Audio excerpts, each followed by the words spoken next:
Ya, selamat datang teman-teman di video modul atau video tutorial mata kuliah pemrograman Visual 2. Kita pakai ASP.NET di sini bersama saya Gilar Aditya Pratama dan saya buat video ini untuk Politeknik Piksi Ganesha Bandung.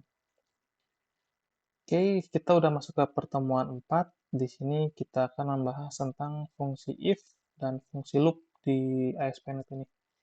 Mungkin sebelumnya sudah bahas tentang cara print dan fungsi aritmatika ya. Kita beberapa style cara penulisan printnya kita sudah bahas. Nah, di sini kita akan lebih mendalam tentang fungsi if dan fungsi loop-nya.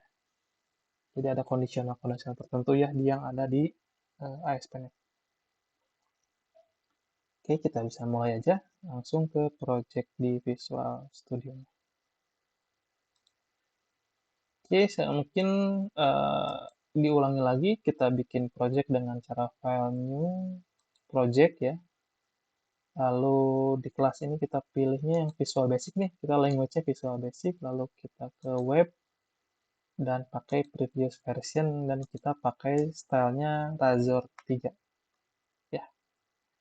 Jadi diulangi ASP.NET ini web ya, tapi menggunakan bahasanya VB. Ada bahasa C# juga sih, cuma kita pakai bahasa VB aja yang lebih familiar. Lalu ke web previous version dan kita pilih yang Razor, stylenya Razor. Lalu jangan lupa kasih nama dengan nama pertemuannya nih. Kita punya pertemuan 4. Dan juga location-nya jangan lupa disimpan di tempat yang mudah diingat. Lalu klik OK. Oke, kebetulan saya udah bikin project-nya. Dan kalau udah bikin, ini template default-nya si Razor tadi ya. Masih punya default halaman home, halaman kontak, dan halaman about. Sama seperti kemarin, saya ngubah di halaman about aja sih. Jadi halaman about-nya yang bakal diubah codingannya. Oke, jadi kita akan mulai dari fungsi if dulu ya, karena tadi goalnya ada dua, fungsi if dan fungsi loop. Di fungsi if, kita bikin dulu nih nama status, bikin variabel ya. Beberapa variabel, pertama ada status boolean, itu tipe datanya boolean, dan kita kasih dengan value false.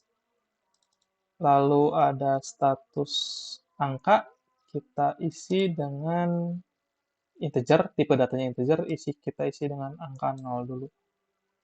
Lalu ada status teks, kita kasih tipe datanya string, isi datanya C.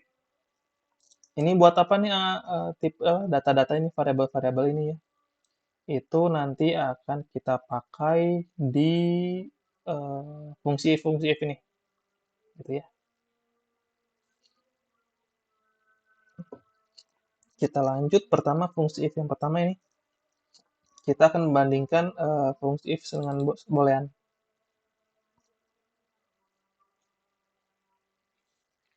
Jadi kita punya satu variabel. Oh, jangan lupa ini ada code dulu ya. Add code dan end code ini untuk penanda si script VB diawali dan diakhiri. Kita bikin dulu sebuah variabel dengan nama kalimat 1 dengan tipe datanya string ya. Lalu kita, nah ini fungsi if-nya tuh pakai ini, add if ya. Kita cek status boolean. Kalau boolean sih langsung gini aja ya, artinya jika status booleannya true gitu kan ya, then kalimat 1 ini kita kasih dengan teks ini status aktif. Lalu ada else ya. Jika tidak, maka kalimat 1 kita isi dengan ini status tidak aktif. Lalu jangan lupa end if, ini stylenya VB ya. VB harus pakai if, then, lalu kata-kata end if. Terakhir kita print nih, print si kalimat satunya dengan menggunakan add kalimat 1 aja. Jadi udah langsung bisa di print. Lalu ini di luar tag-nya VB kita kasih BR itu untuk enter ya, biar enter 2 kali. Kita coba lihat dulu deh kayak gimana hasilnya.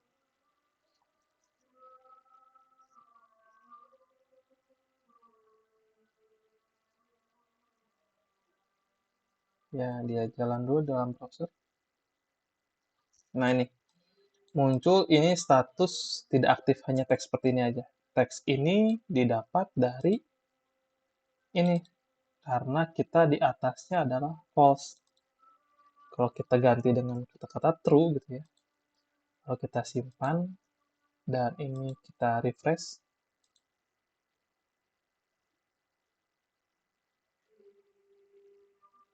Nah, dia berubah jadi ini statusnya aktif. Jadi fungsi if kita berjalan ya. Nah, ini. Jadi kalau dia true, maka yang muncul ini, jika false ini yang muncul. Jadi fungsi if pertama kita sudah berhasil, kita menggunakan tipe data boolean. Oke, selanjutnya kita masuk ke if yang kedua menggunakan angka ya. Kita bikin juga nih kalimat 2, ya, isinya ini masih kosong sih. Lalu kita cek nih, if status angka kurang dari 5, gitu ya. Maka kalimatnya diisi dengan angka kurang dari 5. Tapi else if, jadi ada kondisi lagi, status angkanya lebih besar daripada 5, kita kalimat 2 diisi dengan teks angka lebih dari 5. Tapi jika tidak, berarti kan angka sama dengan 5. Lalu kita print juga si kalimat 2. Kita cek angka kita berapa. Kita misalkan 0 dulu ya, ini 0. Kalau 0 berarti di sininya adalah angka kurang dari 5. Betul ya? Kondisi if kita berjalan.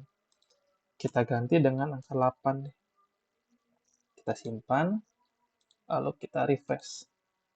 Nah, jadi teksnya berubah jadi angka lebih dari 5. Kita bisa ganti lagi, angka kita ganti dengan angka 5. Kita save, lalu kita refresh di sini. Angka sama dengan 5. Kondisi kita berhasil ya, kondisi if kita berhasil untuk tipe data angka, tipe data integer ya. Selanjutnya kita mau coba nih dengan status teks atau string. Kita punya status tag-nya adalah C nih ya, value-nya adalah C. Sedangkan pengecekan kita adalah if status text dot equals. Ini pengecekannya equals dengan A, maka nah kita menggunakan print yang dengan cara lain nih. Dengan cara printnya pakai add titik 2 ya. Ini status A. Jika equals-nya B, maka printnya dengan cara berbeda juga, maka pakai add text ya. Add text ini status B, tutup teks ini. Tapi jika tidak, nah kita bikin print dengan cara lain. Kita bikin kalimat 3, lalu isi dengan tag HTML, ini status lainnya. Lalu kita print dengan cara add html.raw kalimat 3. Kita lihat hasil seperti apa. Di atas itu C ya variabelnya. Maka seharusnya adalah muncul ini status lainnya. Ya. Kalau kita ganti dengan A nih, nah ini kita save, lalu kita refresh. Nah ini status A. Ya. Kita ganti B, kita save lagi, lalu refresh. Ini status B. Printnya mau dengan cara apapun ya hasilnya ke print-print juga gitu kan ya.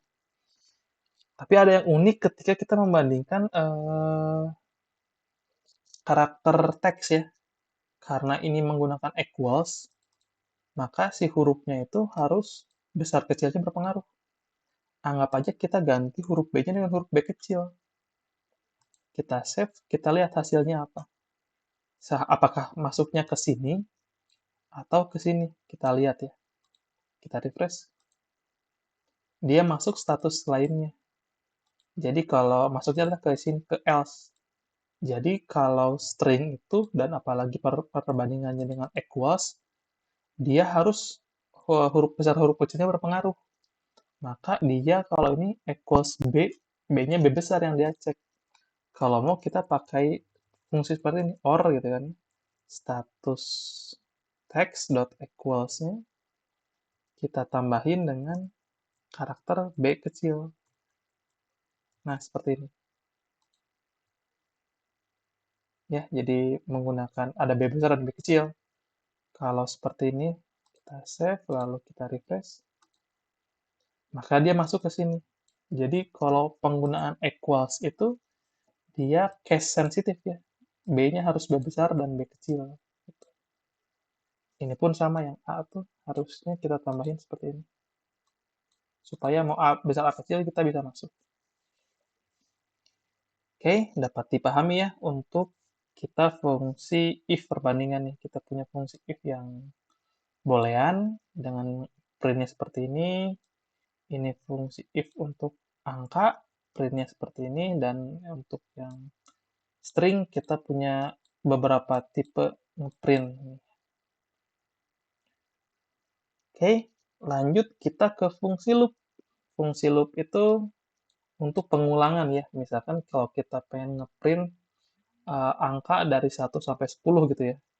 Sebenarnya bisa aja seperti ini sih. Kita kan print 1, 2, 3, wah, bikin 10 baris kayak ini. Cuman kan nggak efektif ya. Kalau kita mau ngeprintnya sejumlah 1000, berarti kita harus menuliskan 1000 baris. Itu nggak efektif. Jadi dilakukanlah kita fungsi loop, looping pengulangan. Kita punya contohnya di sini, kita mau bikin tabel nih, bikin tabel, kolomnya ada 3, nah tapi barisnya nih, barisnya yang kita buat dinamis, pengen sampai berapa? Di sini saya pengen ada 9 baris gitu ya. Pertama kita bikin dulu nih tabelnya deh. Kita punya tabel bordernya 1 ya. Oh ya jangan lupa saya bikin style baru nih di sini nih. Ada text stylenya untuk tabel THTD-nya kita kasih bordernya 1 pixel solid black dan kasih paddingnya 5 pixel untuk tabelnya ya. Oke, saya bikin dulu tabelnya, lalu kita bikin satu baris baru, TR. TR itu baris ya. Baris TR, tutup TR, diisi dengan TH. TH itu kolom header ya. H itu header nih. Jadi isi dengan header dulu, kolom 1, kolom 2, kolom 3. Ini untuk baris pertama dan untuk judul ya. Di sini ada tabel tutup. Nah, baru kita untuk si tiap barisnya yang kita buat dinamis, kita bikin fungsi VB nih. Ada fungsi VB di dalam sini. Add code dan encode nih. Lalu kita bikin sebuah variabel i dengan tipe data integer ya. I-nya itu kita kasih dulu dengan isi value 1, lalu kita akan kita akan ulangi sampai dia value-nya 9 dengan penaikan angka 1 plus 1 plus 1 gitu ya. Jadi ini fungsi loopingnya tuh di sini. Dan next, jadi for i ini dan next, ini fungsi loopingnya. Tapi di dalam fungsi looping, kita akan menambahkan print HTML-nya gitu ya. Saya sengaja pakai ini add HTML raw aja deh. Gitu kan. Kita ngeprintnya raw, lalu kita print dulu TR, dan tutup TR gitu ya. Lalu kita print lagi ini 3 baris untuk masing-masing kolom. Ini kolom pertama kita kasih dengan baris, ya. Lalu kita kasih plus i to string. Jadi angka yang ada di sini, saya masukkan ke sini. Enaknya ini juga dimasukkan deh. Nah, seperti ini. Jadi ini kolom baris 1, misalkan ini kolom A. Ini kayak saya ubah deh jadi A, B, C. Ini kolom B. Ini kolom C. Nah, ini. Si I-nya itu saya ngambil dari sini nih. Hasil dari pengulangan. Pengulangan dari 1, 2, 3 angkanya. Saya jadikan di sini untuk diisi dari si baris ini. Oke, lalu tutup tabel dan kita coba cek dulu hasilnya seperti apa. Kita refresh. Nah, ini nih. Ini tabelnya, lalu ini ada header si tabelnya ya. Dan ini isinya nih. Baris 1, kolom A, baris 1, kolom B, baris 1, kolom C, sampai baris 1, baris 9. Kalau kita mau naikin jumlah barisnya tinggal ganti aja angkanya nih. Misalkan kita pengen 20. Kita save, lalu kita refresh. Nah, jadilah 20 baris. Jadi ya ini fungsinya looping, kita tidak perlu nambah banyak kode untuk melakukan repetisi atau pengulangan-pengulangan seperti ini. Jadi cukup saja dengan ganti angkanya aja nih.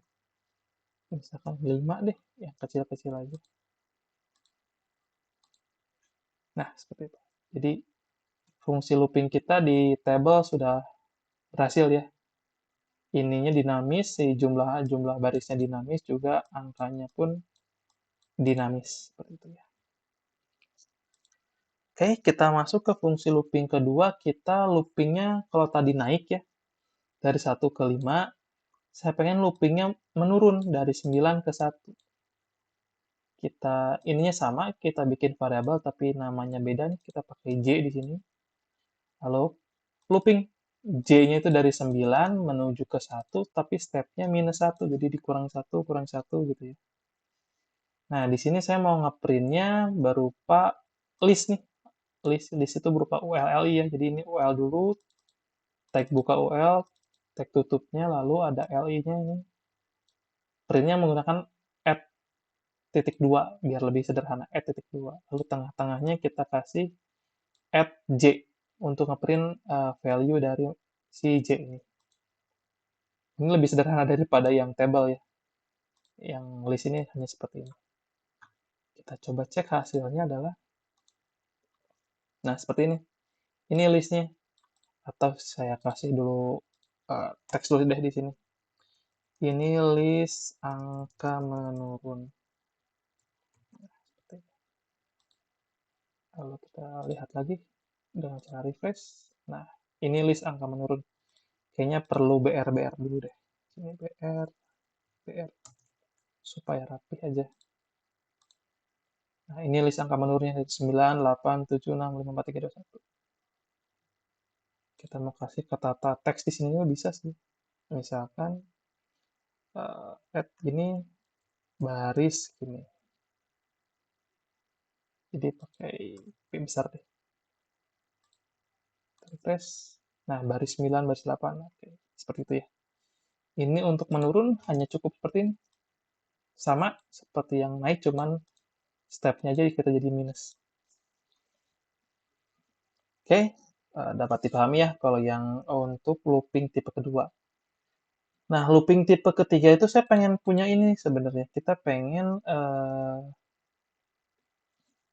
apa namanya? Ini kita punya angka 13 tapi kita pengen dipangkatin. Jadi ada fungsi aritmatika di sini. Angkanya adalah 13, pangkatnya itu pangkat 3 gitu kan. Saya pengen gimana cara ngitung 13 pangkat 3 gitu ya. Nanti hasilnya kita definisikan dengan angka 1 dulu. Jadi kita cara ngeloopingnya adalah ini sama seperti yang atas. Kita punya variabel, saya ubah namanya jadi K. Lalu looping dari 1 menuju pangkat berapa? Pangkat 3 gitu ya. Lalu hasilnya adalah hasil dikali angka. Jadi seperti itu sih. Dah aja, hanya seperti ini. Lalu sih ini sih untuk print ya, jadi hasil dari angka pangkat ini sama dengan maka ini hasilnya. Di printnya menggunakan add titik 2 ya, seperti ini. Ini untuk ngeprint variabelnya, ini add titik 2 untuk stringnya, untuk teks pangkat, ini variabel pangkatnya. Lalu bisa juga menggunakan teks sama dengan gini ya. Lalu print variabel hasilnya. Kita save, kita coba dulu dilihat hasilnya seperti apa. Nah ini hasil ya, hasil tuh dari ini hasil print ini hasil 13 tuh dari sini, pangkat itu dari sini, terus 3-nya itu dari sini, sama dengan itu ini, dan hasilnya adalah ini. Jadi 13 pangkat 3 itu ini hasilnya. Kita bisa aja mengubah misalkan 2, gitu kan. 2 pangkat berapa? Pangkat 8 gitu kan. Kita save. Cukup ubah variabel yang di sini, ya sisanya nggak usah. Kita refresh. 2 pangkat 8 sama dengan 256. Kayak gitu. Jadi ini fungsi pengulangan juga dihubungkan dengan fungsi aritmatika. Oke, jadi goal kita untuk pertemuan keempat ini ya, pertemuan keempat kayaknya sudah tercapai. Di sini kita bikin fungsi if dengan 3 jenis, yang ini dengan tipe boolean, ini dengan tipe number angka, dan ini dengan tipe teks ya. Ingat teks itu ada equals-nya ya. Jadi teksnya A besar dan A kecil itu berbeda perlakuan. Makanya kita harus masukin kondisi dua-duanya seperti ini.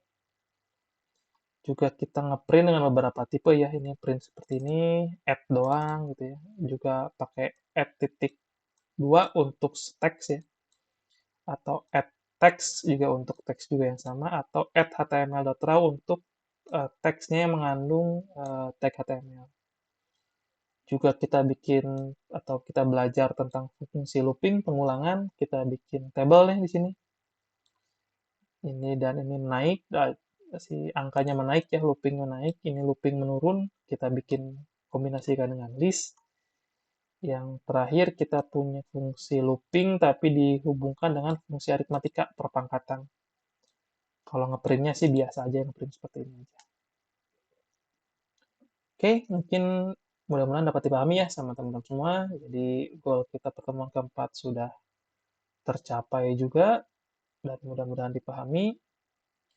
Kalau sudah mungkin saya cukupkan video kali ini dan kita akan bertemu di video selanjutnya dengan materi-materi yang lebih dalam lagi mengenai ASP.NET dengan bahasa VB dan stylenya Razor. Oke, mungkin saya cukupkan, saya akhiri videonya dengan saya Gelar Aditya Pertama. Terima kasih.